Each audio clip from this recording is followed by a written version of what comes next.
Welcome back to Arya sir maths plus motivation. एक बार पुनः क्लास 9th मैथमेटिक्स में बहुत ही इम्पॉर्टेंट प्रमेय लेकर हम आ गए हैं। और इस निश्चित रूप से यदि आप पूरा वीडियो देखते हैं तो ये जो प्रमेय आपको यहाँ पे लग रहा है कि वो डिफ़िकल्ट हो सकती है, लेकिन हम आपसे वादा करते हैं यदि आप पूरा वीडियो देखते हैं, कंप्लीट यहाँ पर इसका प्रूविंग देखते हैं, तो फिर प्रूविंग देखने के बाद ये कहना भूल जाएंगे कि ये प्रमेय आपको डिफ़िकल्ट लगती है। तो आइए हम सीधे प्रमेय पे चलते हैं, इसका प्रूफ पे चलते हैं। प्रमेय करने का क्या तरीका होता है ये हम आपको बताएंगे। यहाँ पर सबसे पहले हमेशा ध्यान रखिए, जब भी प्रमेय को प्रूव किया जाता है तो यहाँ सबसे पहले ये लिखा जाता है कि यहाँ पर इस प्रमेय गिवन क्या है, यानी कि ज्ञात क्या है, ये हमें मालूम होना चाहिए प्रूफ पे चलने से पहले। तो आइए प्रूविंग करने से पहले आइए हम इसको पढ़ लेते हैं कि आखिर ये है क्या। लिखा, यदि एक तिर्यक रेखा दो समांतर रेखाओं को प्रतिच्छेद करे, तो एक तिर्यक रेखा है, दो समांतर रेखाएं हैं। तो आइए हम फिगर बना लेते हैं। यहाँ पे ये हैं दो समांतर रेखाएं, दो समांतर रेखाओं को प्रतिच्छेद करे एक तिर्यक रेखा। तो एक तिर्यक रेखा हमारी ये बन गई।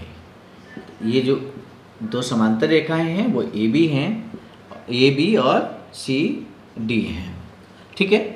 ये तिर्यक रेखा हमने इसको आर कह दिया, दिस इज ट्रांसवर्सल लाइन, इसको तिर्यक रेखा कहेंगे। तो ये तिर्यक रेखा है। अब यहाँ पर एंगल्स के कुछ नाम हम दे दें, 1 2 3 4 5 6 7 8, कुछ इस तरह से। तो आगे यहाँ पे प्रमेय कहती है तो एकांतर अंतःकोणों का प्रत्येक युग्म बराबर होगा। एकांतर अंतःकोण यहाँ कौन से हैं? एंगल 3 और एंगल 5 एकांतर अंतःकोण है, एंगल 4 एंगल 6 एकांतर अंतःकोण है। इससे पहले के वीडियो में हम आपको बता चुके हैं कि एकांतर अंतःकोण क्या होते हैं, संगत कोण क्या होते हैं, और ये हमने आपको बताया है। शीर्ष अभिमुख कोण क्या होता है ये भी हमने आपको बताया है। तो आइए यहाँ पर सबसे पहले हम देखेंगे, लिखा एक तिर्यक रेखा। तो यहाँ तिर्यक रेखा क्या है? तिर्यक रेखा क्या है जरा ध्यान से देख लीजिए। तिर्यक रेखा आर है और ये बिंदु का नाम हम दे दें, ये P है और इसको हमने Q कह दिया। एक तिर्यक रेखा R, आगे लिखा है एक तिर्यक रेखा दो समांतर रेखाओं को प्रतिच्छेद करे। तो एक तिर्यक रेखा R दो समांतर रेखाओं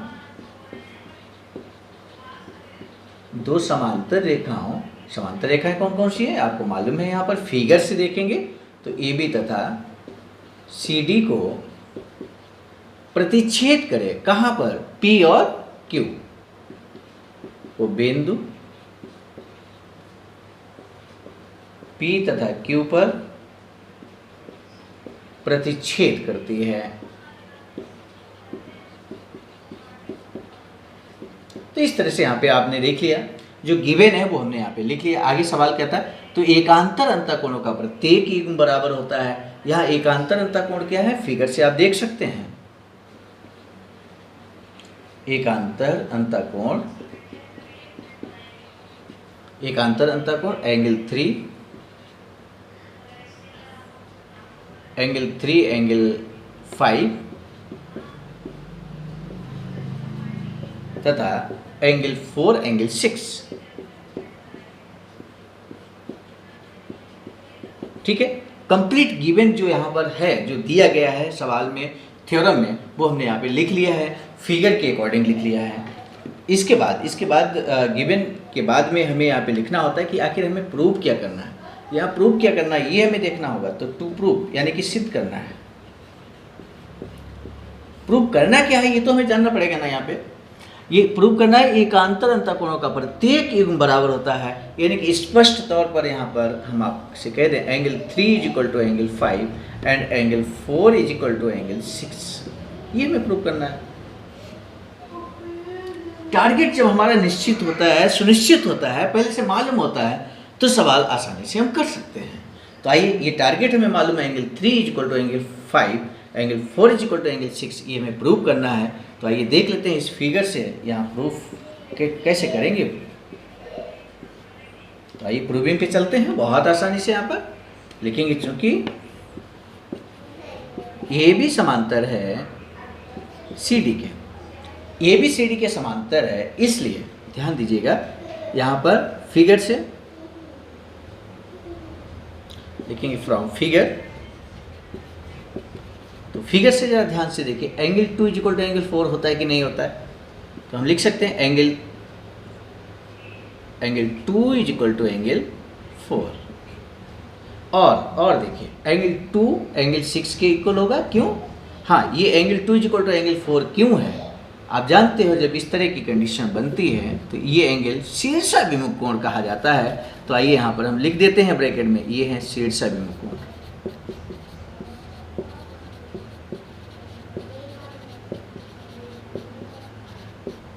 तो ये शीर्षाभिमुख कोण है।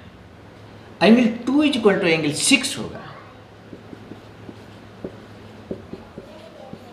क्यों होगा? एंगल 2 इक्वल टू एंगल 6 ये संगत कोण है, क्योंकि ये AB और CD समांतर हैं। तो ये संगत कोण अभी हम डिस्कस कर चुके हैं। तो एंगल 2 इक्वल टू एंगल 6 है, क्योंकि ये संगत कोण है। बस आपको लिखना है यहाँ पर करस्पॉन्डिंग एंगल है। तो इस तरह से यहाँ पे हमें देखना है, ये हमारा ये समीकरण नंबर 1 हो जाएगा और ये समीकरण नंबर 2 हो जाएगा। हम गिवन के पार्ट को हटा देंगे तो यहाँ स्पेस जो हमें मिलेगा वो निश्चित रूप से हम सवाल को सॉल्व करने में इस्तेमाल करेंगे। तो आइए देख लेते हैं कैसे हम यहाँ पे करेंगे। तो यहाँ पर इक्वेशन नंबर जो फर्स्ट और सेकेंड है उसको ध्यान से देखिए। ध्यान से देखेंगे तो angle 2 equal to 4 angle 2 equal to 6 यानी कि एंगल 4 इक्वल टू एंगल 6 होगा। सीधे सीधे यहाँ एंगल 4 इक्वल टू एंगल 6 आप लिख सकते हैं। तो यानी कि एंगल 4 इक्वल टू एंगल 6 हो गया। एकांतर कोण है ये, और एकांतर कोण यहाँ बराबर आ चुके हैं। एक और हमें यहाँ पे दिखाना होगा, ठीक इसी प्रकार से लिखेंगे यहाँ पर। इसी प्रकार से सेम तरीके से हम देखेंगे यहाँ पर, हम लिख सकते हैं angle 1 equal to angle 3। Angle 1 equal to angle 3 क्यों लिख सकते हैं? ये शीर्षाभिमुख कोण है। एक बार पुनः हम इस बात को लिखेंगे।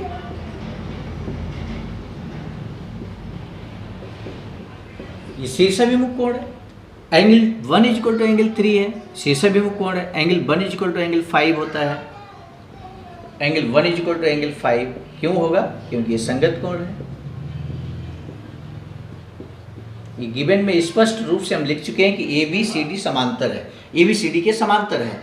R यहाँ पे त्रियक लाइन है। ओके, अब यहाँ पर अगर हम समीकरण नंबर ये 3 कह दें और ये 4 कह दें तो आप ध्यान से देखिए, समीकरण 3 व 4 से स्पष्ट तौर पे हम कह सकते हैं एंगल 1 इक्वल टू एंगल 3 है, एंगल 1 इक्वल टू एंगल 5 है। इसका मतलब है एंगल 3 इक्वल टू एंगल 5।